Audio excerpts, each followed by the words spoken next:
Que c'est triste. Que c'est triste. Après 1000 jours de souffrance, plus de 2 ans et demi d'enfer. Très triste nouvelle. À l'heure où je vous parle, les postaux. Triste nouvelle. Monsieur Thomas Tuchel, Tuchel, peu importe comment il s'appelait, nous quitte ce soir. Nous quitte.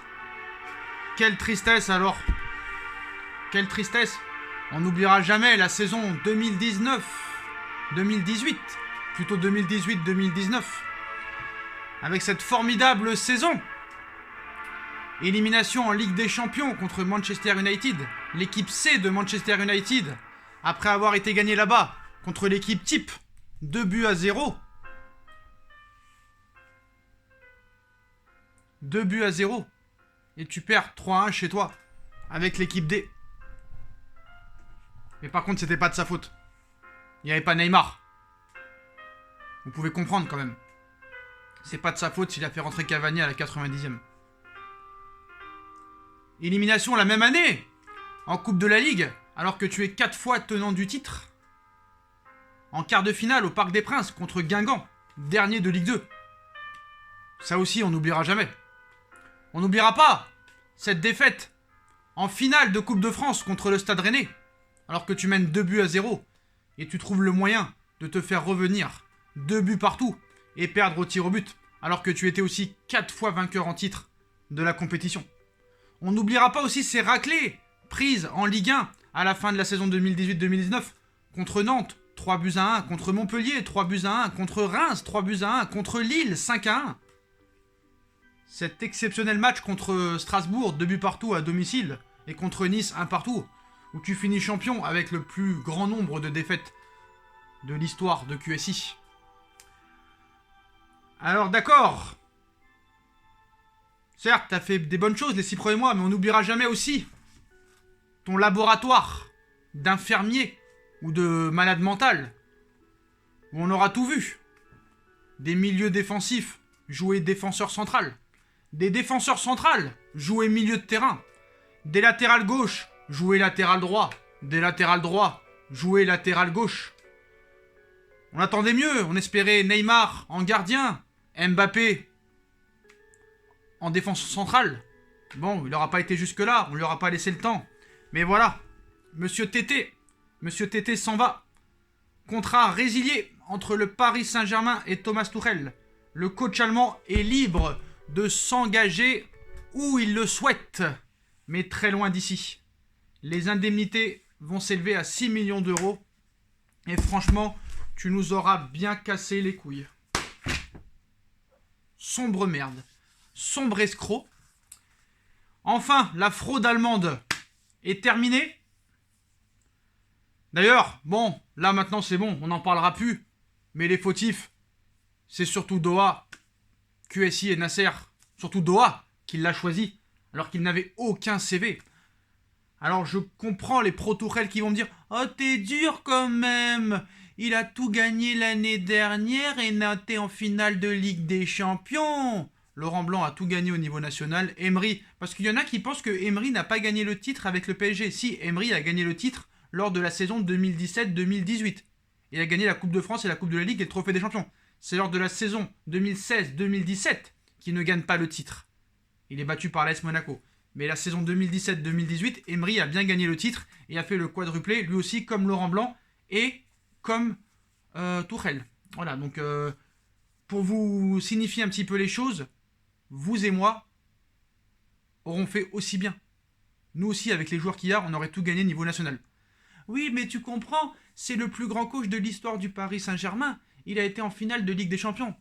Les gars, d'accord, on est tous contents d'avoir été en finale de Ligue des Champions. Mais je vais vous le répéter combien de fois, c'était une Ligue des Champions claquée au sol. Alors certes, on l'aurait pris si on l'aurait gagné. Mais contre le Bayern, on a échoué complètement. Même si on aurait pu l'emporter quand même. On a battu l'Atalanta Bergame. Alors on s'est fait manger, défoncer de la première à la 75e minute de jeu. Contre le Red Bull Leipzig, Paris était supérieur. Pas besoin de coach. Tout le monde aurait mis l'équipe qu'il aurait mis. Et Nagelsmann s'est chié dessus. Pas de match aller-retour. terrain neutre, huis clos. Et on voit cette année déjà 4 défaites. Toujours des excuses. L'arbitrage, le recrutement, Leonardo, la crise sanitaire. On est fatigué, le calendrier. Frère, t'as eu 4 mois de repos. Bon, maintenant c'est terminé. Mes condoléances à celui qui va l'accueillir, hein, que ce soit Arsenal, Chelsea, Manchester United, Dortmund. Hein. Mes condoléances vraiment. Mais l'information principale, les postaux qui nous intéressent tous, supporters parisiens, vous avez pu le voir, c'est désormais officiel. Maurizio Pochettino est le nouvel entraîneur du Paris Saint-Germain. Voilà, l'arrivée de Maurizio Pochettino est définitivement bouclée. Tous les détails sont réglés officiellement, les papiers sont signés. Voilà, demain, je pense que le Paris Saint-Germain va communiquer et que Maurizio Pochettino va donner ses premiers mots sûrement à la chaîne de Paris Saint-Germain TV. Voilà, Argentina. Bon, moi, c'était pas mon choix numéro 1. Je dis pas qu'il fallait prendre Allegri, mais pour la gestion des stars, c'est mieux. Mais quoi qu'il en soit, ce mec-là, contrairement à Tuchel, qui n'avait rien dans son CV, quand il est arrivé au Paris Saint-Germain, on a osé le comparer à Jürgen Klopp. Jürgen Klopp, quand il est parti à Liverpool, il avait gagné 2 championnats allemands, 2 Bundesliga avec le Borussia, une finale de Ligue des Champions perdue en 2013 contre le Bayern, 2 Coupes d'Allemagne, 2 Super Coupes d'Allemagne, alors que Tuchel, lui, n'avait qu'une coupe d'Allemagne. Une seule petite coupe d'Allemagne. Et on a osé le comparer à Klopp, qui après à Liverpool a fait des choses extraordinaires. C'est terminé maintenant. Alors comment ça peut se passer avec Maurizio Pochettino? L'autorité, c'est sur ça aussi qu'il va être jugé. Sur sa façon de gérer l'équipe. C'est pas un pragmatique. On sait que ça joue très offensif. Attaque directe, pressing tout terrain. La règle de Pochettino, c'est de courir. Est-ce que les joueurs, et surtout les 2 starlets, Neymar et Mbappé, vont l'écouter et vont courir, vont être avec lui dans le projet? C'est là qu'on va voir et c'est là qu'on va déjà juger. L'autorité va être très importante. Au mercato d'hiver, on nous parle de Ali, d'Eriksen, de Depay. Je pense pas que c'est à ces postes-là qu'il faut absolument recruter. Le problème, c'est que en tant que latéral gauche, on a déjà 4 latéraux. Kurzawa, Bakker, Pembele qui peut jouer à ce poste et Diallo qui peut jouer à ce poste. Alors, à moins qu'il y ait des ventes de ce côté-là, j'en doute fort, par peut-être Bakker. Est-ce qu'il peut transformer Kurzawa? C'est possible, hein. On a vu des choses dans le football, par exemple, je me rappelle de Benjamin Mendy qui n'en foutait pas une. Bielsa l'a transformé. Pourquoi pas Kurzawa? Kurzawa n'a que 28 ans. Il n'a pas non plus 35 ans. Est-ce qu'il peut faire progresser Bakker? Apparemment, ses adjoints se seraient mis déjà au travail depuis quelques jours. Et apparemment, Pochettino compterait beaucoup sur Pembele ou Diallo au poste de latéral gauche. Sauf problème, c'est que Diallo est tout le temps blessé. Pembele est en train de se faire une place en défense centrale. Si jamais Kipembe et Marquinhos venaient à être suspendus ou à être blessés. On part sur un 4-2-3-1. Alors, 4-2-3-1. Apparemment, il aurait une préférence pour Icardi en attaque. Même si Moeskin, hein, il devra compter sur lui parce que Icardi est blessé. Il n'aura pas l'effectif à 100% après le désastre de son staff qui nous a fait Tuchel. Avec toutes les blessures qu'on a eues, on espère vraiment que le staff de Pochettino sera compétent, que les kinés, que ses préparateurs physiques seront compétents. Je pense que ça ne peut pas être pire que les préparateurs physiques de Tuchel qui ont été exécrables. Beaucoup de gens nous ont dit que ça ne travaillait pas à l'entraînement. Là, j'espère que vraiment, ça va travailler à tout va. Parce qu'après, aussi, ça ne veut rien dire. Hein. Avec Emery, ça travaillait beaucoup aussi à l'entraînement, surtout la première année. Et on a vu le résultat. Mais franchement, ce qui nous a fait ce coach pendant 2 ans et demi, il nous a gâché notre vie. Il nous a gâché notre kiff de voir notre club. Parce qu'on kiffait. Même au moins en Ligue 1 avec Emery, on kiffait. Avec Laurent Blanc, on kiffait. Avec Ancelotti, on kiffait. Mais là, on kiffait pas du tout, frère. On n'avait qu'une hâte, c'est de perdre pour qu'il dégage. Et ça, c'est pas normal. Maintenant, Argentina, on espère que Argentina, Maurizio Pochettino, va nous faire gagner. Alors certes, lui aussi n'a pas géré de grandes stars dans le vestiaire, mais il a joué avec des grandes stars dans le vestiaire. Il a joué avec du Anelka. Il a joué avec du Ronaldinho, il a joué avec du Gabriel Heinze, il a joué avec des grandes stars aussi. Donc je pense qu'il est plus légitime et plus crédible que Tuchel à savoir comment ça se passe dans un vestiaire. Tuchel n'a jamais été footballeur professionnel de haut niveau. Tuchel ne sait pas de quoi il parle. Tuchel est une fraude. Tuchel est une catastrophe. Voilà. Maintenant, c'est fini. On parle de Maurizio Pochettino. Donc, quelle va être la stratégie? La stratégie, d'ailleurs, c'est simple. Jouer très offensif. Donc, en Ligue 1, de ne pas être très défensif et jouer très offensif, bon, ça peut suffire. Mais en Ligue des Champions, ça ne suffira pas. Contre le Barça, ça ne suffira pas. Alors, certes, ce n'est pas un grand Barça cette année. Mais je pense qu'il doit rester dans sa ligne de conduite. Je pense qu'il ne doit pas faire la même erreur qu'Unai Emery. Unai Emery aussi voulait arriver avec son 4-2-3-1, avec un peu Pastore en meneur de jeu. Alors là, est-ce que ça va être Neymar, le meneur de jeu, avec Mbappé, Di Maria sur les côtés et Icardi devant? Peut-être aussi replacer Moise Kean peut-être sur le côté, qui peut le faire aussi. Moise Kean peut jouer sur le côté aussi. On va voir. Si Ali arrive aussi, il y aura plusieurs options aussi. Je sais pas. Rappelez-vous, quand Tuchel est arrivé, il jouait un petit peu en 3-5-2 avec Neymar un petit peu en meneur de jeu. Et des fois le 4-2-3-1. Ils veulent tous jouer en 4-2-3-1 quand ils arrivent. Et après ils se chient dessus parce que les joueurs viennent pleurer et ils disent que c'est pas leur système. Là je vois déjà encore un problème. Le vestiaire a refusé Allegri. Mais depuis quand c'est les joueurs qui décident, bordel de merde? Oh le prince! Oh Nasser! Léo! Prends les gens pour des cons qui ferment leur gueule. Alors certes, je peux comprendre que le Paris Saint-Germain est basé sur l'offensif. C'est un club offensif. Mais mec, ne prenez pas Allegri pour des cons. Pourquoi ils préfèrent Allegri que Pochettino? Parce que Allegri, niveau autorité, on sait très bien que c'est beaucoup plus fort que Pochettino. J'ai dit sur l'autorité, j'ai pas dit sur le jeu.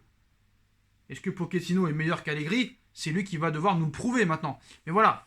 Moi, franchement, pour moi, c'est du 50-50. Pour moi, c'est meilleur que Tuchel. Ça, tu me diras, c'est pas dur. Mais vraiment, il va falloir qu'il y ait vraiment une vraie ligne de conduite et une vraie ligne directrice. Une charte. Une charte. Il va pas falloir faire le cinéma pendant 6 mois. Et arrêtez de me dire à la fin de la saison, si Pochettino fait de grandes choses, que c'est grâce à Tuchel et au travail de Tuchel en amont, parce qu'il a commencé les 6 premiers mois et que c'est lui qui a construit l'équipe. Arrêtez. Quand Benitez a été viré et que Zidane a gagné avec des champions, vous l'avez pas dit. Donc stop maintenant. Voilà. Donc apparemment, on part sur un contrat de 2 ans et demi. Donc 1 an et demi plus 1 en option. Je pense que c'est bien. Maintenant, il va falloir que les dirigeants arrêtent de prolonger des mecs tant que les résultats ne sont pas arrivés sur la table. On se rappelle de Laurent Blanc, qui l'ont prolongé avant City. Ils ont pris de haut City, on s'est fait défoncer. Après, on a prolongé Tuchel après Manchester alors que tu te fais ridiculiser. Ça veut dire quoi? Ça veut dire quoi? Donc arrêtez à un moment donné. Je sais que QSI est impatient, je sais que vous êtes impatient, je sais qu'on est impatient, mais il va pas falloir juger sur le tas dès les 2 premiers matchs. On reprend le 3 janvier, on a déjà un match le 6. Le mec ne peut pas faire des miracles. Calmez-vous. Il n'aura pas l'effectif au complet, lui aussi va devoir s'adapter, lui aussi va devoir faire confiance aux jeunes. J'espère qu'il fera confiance aux jeunes, et j'espère que c'est lui qui décidera le niveau de terrain et que personne ne viendra lui casser les couilles. Je veux que Pochettino, tu fasses ce que toi tu veux faire. Et qu'on te dicte pas quoi faire. Si Doha te dicte quoi faire, si Leonardo te dicte quoi faire, ça ne sert à rien de venir. Ça ne marchera jamais, les gars. Moi, pour moi, les seuls que j'ai jamais vu dicter leur loi, c'est Jürgen Klopp, c'est José Mourinho et c'est Guardiola. Mais à Paris, on leur a toujours dicté quoi faire. C'est pour ça qu'Ancelotti est parti aussi. Voilà, tout simplement. Donc voilà les postos. Moi, je demande à voir. On va voir un petit peu les premiers mots qu'il va dire, parce que je pense qu'on va lui poser des questions sur le jeu, tout ça. Et j'espère qu'enfin, en conférence de presse, on va parler football. Et j'espère lui aussi qu'il fera l'effort de parler français, parce que quand tu es dans un club français, tu dois imposer les joueurs, le coach, le staff à parler français. Nasser a appris le français, même s'il peut mieux le parler. Leonardo parle français. Pochettino doit parler français. Neymar doit parler français. Parce que Neymar, oh, même Zlatan, en 4 ans, qui ne sait pas dire un mot en français. Neymar, en presque 4 ans, il ne sait pas dire un mot en français. Di Maria, qui ne sait pas dire un mot en français. Oh, Marquinhos, Verratti, ils ont appris en 2 jours, frère. Prends les gens pour des cons. Ils nous disent on aime Paris. Ils ne savent même pas dire bonjour en français, frère. Alors arrêtez de nous faire chier. Et moi, je te dis, le Neymar, je le ferai appeler le français. Je lui ferai apprendre le français parce qu'il commence à nous casser les couilles, lui. Lui, il commence à nous casser les couilles. Je vous dis la vérité. J'espère vraiment qu'il va réussir à le cadenasser. Et s'il n'est pas content, de toute façon, t'inquiète pas, il partira pas. Il partira pas. Moi, déjà, je le sanctionnerai si vraiment cette fête de 500 personnes est avérée vraie. C'est une honte. C'est un scandale. Donc voilà. Donc on verra un petit peu ce que Pochettino dit demain lors de son intronisation. Voilà les postos, mais en tout cas c'est officiel. Maurizio Pochettino est le nouveau coach du Paris Saint-Germain. Tuchel c'est terminé. Tuchel est libre de s'engager où il le veut, même en 3ème division turque. Voilà les postos comme d'habitude. Hein. Si vous avez kiffé la vidéo, on like, on partage, on commente, on s'abonne. Les postos, si vous voulez être au courant de toutes les infos mercato, par exemple l'info sur Pochettino est sortie d'abord sur mon compte Instagram SBFootNews. Donc n'hésitez pas à me rejoindre en masse sur mon compte Insta SBFootNews pour avoir toute l'actu du Paris Saint-Germain, toute l'actu de vos clubs préférés, mercato, polémique, tout, n'importe quoi. Voilà les postos. Et si vous voulez débattre avec moi, en tant que c'est bienveillant, vous pouvez m'envoyer des messages, on peut débattre tranquillement, je réponds à presque tout le monde, même à tout le monde, tant que c'est dans le respect. Voilà les postos. Il y a un nouveau projet sur NoFeeling qui va arriver, on en parlera demain, donc n'hésitez pas aussi à vous abonner en masse sur NoFeeling. Vous avez toujours la cagnotte PayPal qui est en description. Je remercie ceux qui ont donné. Voilà, la cagnotte PayPal est en description. Tout est en lien, les postos. Voilà, je vous souhaite à tous une bonne continuation et bonne chance à Maurizio Pochettino et bon vent à Monsieur Tuchel qui nous a bien niqué pendant 2 ans et demi. Tchuss.